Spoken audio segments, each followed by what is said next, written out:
বিসমিল্লাহির রহমানির রহিম। আসসালামু আলাইকুম সুপ্রিয় দর্শকবৃন্দ, কেমন আছেন? আশা করি সকলে অনেক ভালো আছেন। টেকবাজ চ্যানেলের পক্ষ থেকে আমি তৌফিক আপনাদের জন্য আবারও একটি নতুন টিপস অ্যান্ড ট্রিক্সের ভিডিও নিয়ে হাজির হয়েছি। আজকে আমরা কথা বলতে চলেছি প্লে স্টোরের 4টি টিপস সম্বন্ধে এবং সর্বশেষ যে আপডেটটা এসেছে প্লে স্টোরে সেটা সম্পর্কে। আচ্ছা বন্ধুরা, আমি যদি আপনাকে বলি যে আপনি যখন আপনার কোনো বন্ধু অথবা অন্য কারোর ফোন থেকে কোনো অ্যাপস আদান প্রদান করেন, অর্থাৎ রিসিভ অথবা সেন্ড করেন, তখন আপনি কোন মাধ্যমটি ব্যবহার করেন? অবভিয়াসলি আপনারা বলবেন শেয়ার ইট অথবা শেয়ার মি। তবে আমাদের জন্য প্লে স্টোর একটা নতুন আপডেট নিয়ে হাজির হয়েছে। এর মাধ্যমে আমরা আমাদের প্লে স্টোরের মাধ্যমে আমরা আমাদের অ্যাপস আদান প্রদান করতে পারবো। অর্থাৎ আমার ফোন থেকে আপনার নিয়ার বাই যে ফোনটা থাকবে তার কাছে খুব ইজিলি এবং খুবই সহজ পদ্ধতিতে আপনি অ্যাপসটি সেন্ড করতে পারবেন। থার্ড পার্টি অ্যাপসের প্রয়োজন পড়বে না। শেয়ার মি লাগবে না শেয়ার ইট লাগবে। শেয়ার ইট আমাদের অনেক ডেটাই চুরি করে, হয়তো আমরা আগেও জেনেছি বিভিন্ন নিউজে। আমার মতে আমরা যদি কখনো আমাদের অ্যাপস আদান প্রদান করি তাহলে আমরা আমাদের প্লে স্টোরের মাধ্যমে সেফলি আমরা আমাদের অ্যাপসগুলো আদান প্রদান করতে পারবো। আমরা সর্বপ্রথম যেটি সম্পর্কে কথা বলবো সেটি হচ্ছে আমাদের প্লে স্টোরে যে সর্বশেষ আপডেটটা এসেছে সেটি সম্পর্কে। তো তার জন্য আমরা সিম্পলি চলে যাব আমাদের প্লে স্টোরে। যাওয়ার পরে এই যে ডান দিকে কোণে আমাদের অ্যাকাউন্ট অপশন আছে, আমরা এখানে অ্যাকাউন্টে চলে যাব। যার পরে এই যে ম্যানেজ অ্যাপস অ্যান্ড ডিভাইস, আমরা এখানে একটা প্রেস দিব। দেন দেওয়ার পরে দেখতে পাচ্ছেন share apps send and receive, এইটা হচ্ছে রিসেন্ট যে আপডেট, এই আপডেটে প্লে স্টোর আমাদের এটা অ্যাড করেছে। আমরা আমাদের এই ফোন থেকে এই ফোনটিতে একটি অ্যাপ্লিকেশন আমরা শেয়ার করব without using any third party application. So তার জন্য আমরা আমাদের এই ফোনটিতে যে ফোনটিতে আমরা পাঠাবো সেই ফোনটির সেন্ডে প্রেস করব।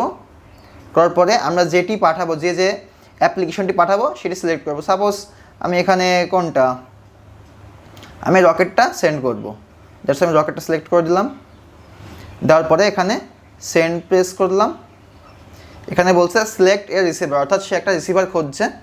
তো এইবার আমরা আমাদের এই ফোনটিতে প্লে স্টোরে চলে যাব। যার পরে সেম প্রসেসে আমাদের লোগোতে প্রেস করব। দেন ম্যানেজ অ্যাপস অ্যান্ড ডিভাইস, আমরা এখানে একটা প্রেস দিব। দেন এই যে share apps send and receiver, আমরা যেহেতু এটা থেকে সেন্ড করছি তাই আমরা এটাতে সেন্ড প্রেস করেছি এবং এটাতে আমরা রিসিভ করব, দ্যাটস ওয়াই আমরা এখানে রিসিভ প্রেস করছি। এই যে বন্ধু দেখুন গ্যালাক্সি M02, যেহেতু আমার এই ফোনের মডেলটা হচ্ছে গ্যালাক্সি M02, তার সঙ্গে সঙ্গে আমাদের এটা এখানে শো করছে। তো এইবার আমরা আমাদের ফোনের মডেলের যে লোগোটি এসেছে আমরা ওখানে একটা প্রেস দিব। এবার রিসিভ।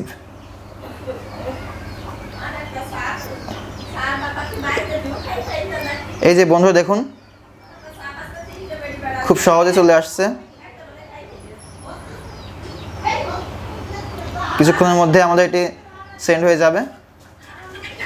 এই যে বন্ধুরা আমাদের এখান থেকে এই ফোন থেকে এটি সেন্ড হয়ে গেছে এবং আমাদের এই ফোনটি রিসিভ হয়ে গেছে। আমরা চাইলে এখান থেকে এটা ইনস্টল করতে পারবো খুব ইজিলি। তো বন্ধুরা এইবার আমরা কথা বলবো প্লে স্টোরের 4টি টিপস সম্বন্ধে। আমরা প্রথম যে টিপস সম্বন্ধে কথা বলবো সেটা হচ্ছে হার্মফুল অ্যাপস সম্বন্ধে। আচ্ছা, আমরা তো আমাদের দৈনন্দিন জীবনে প্রচুর অ্যাপ্লিকেশন ইনস্টল করি এবং এখনও বর্তমানে ইনস্টল করে যাচ্ছি, ইউজ করছি। আচ্ছা, কখনো কি আপনি এটা ডিটেক্ট করতে পেরেছেন যে কোন কোন অ্যাপ্লিকেশন আপনার ডেটা চুরি করছে? কি পারেন নাই তো? তবে হ্যাঁ, প্লে স্টোরের মধ্যে একটা অপশন দেওয়া আছে যেটার মাধ্যমে আপনি বুঝতে পারবেন যে আপনার যে অ্যাপসগুলো আছে সেগুলো কি সত্যি সিকিউর নাকি এগুলো আপনার ডেটা চুরি করছে, অর্থাৎ হার্মফুল। সর্বপ্রথম চলে যাব আমাদের প্লে স্টোরে। দেন যাওয়ার পরে আমাদের লোগোতে প্রেস করব। করার পরে এই যে প্লে প্রোটেক্ট নামে একটি অপশন পেয়ে যাবেন, আমরা এখানে একটা প্রেস করব। দেন স্ক্যান, আমার এখানে একটা স্ক্যান হচ্ছে, আমরা কিছুক্ষণ ওয়েট করব, দেখি আমার ফোনে কোনো রকমের হার্মফুল অ্যাপস আছে নাকি, অর্থাৎ আমার কোনো ডেটা চুরি হয়ে যাচ্ছে নাকি। কিছুক্ষণ ওয়েট করি। আমার এখানে দেখা যাচ্ছে নো হার্মফুল অ্যাপস ফাউন্ড। যদি আপনাদের ফোনে কোনো রকমের হার্মফুল অ্যাপস থেকে থাকে তাহলে এখানে শো করবে এবং চাইলে আপনি সঙ্গে সঙ্গে সেটা আনইনস্টল করে আপনার ডেটাগুলো সিকিউর রাখতে পারেন। সেকেন্ড টিপস, আচ্ছা আমরা তো আমাদের প্লে স্টোরের মাধ্যমে অনেক অ্যাপস অর্থাৎ সব অ্যাপসই প্রায় আপডেট দিয়ে থাকি।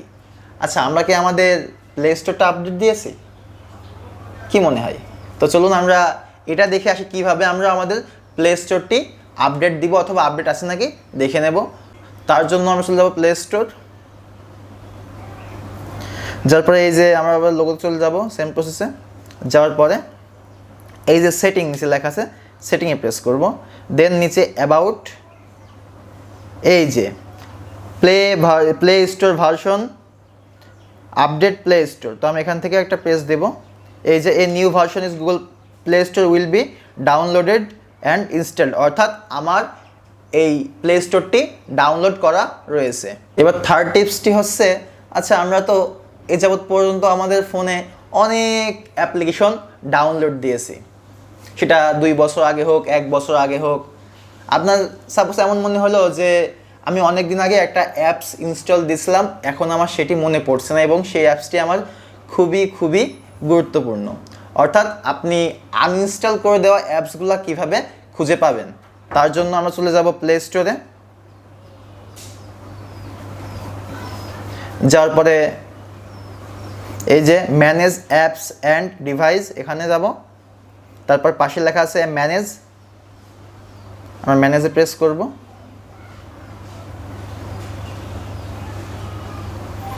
এইবার দেন প্রথমে রয়েছে ইনস্টলড, এখান থেকে আমরা এখানে প্রেস করে এই যে নট ইনস্টলড যে অপশনটি দেখতে পাচ্ছেন এখানে প্রেস করবেন। তো বন্ধুরা এইবার দেখুন আপনারা এখানে যতগুলো অ্যাপ্লিকেশন দেখতে পাচ্ছেন কোনো না কোনো দিন আপনারা আপনার ফোনে এটি ইনস্টল করেছেন। তো আপনার চাইলে এখান থেকে আপনার সেই গুরুত্বপূর্ণ অ্যাপসটিকে খুঁজে বের করতে পারেন। তো বন্ধুরা আশা করি ভিডিওটি ভালো লেগেছে। যদি ভিডিওটি ভালো লেগে থাকে লাইক, কমেন্ট এবং শেয়ার করতে ভুলবেন না। এমনই সব ইউজফুল টিপস অ্যান্ড ট্রিক্স, অ্যাপসের রিভিউ এবং টেক রিলেটেড যাবতীয় ভিডিও পাওয়ার জন্য চ্যানেলটি সাবস্ক্রাইব করে বেল আইকনটি বাজিয়ে দিন।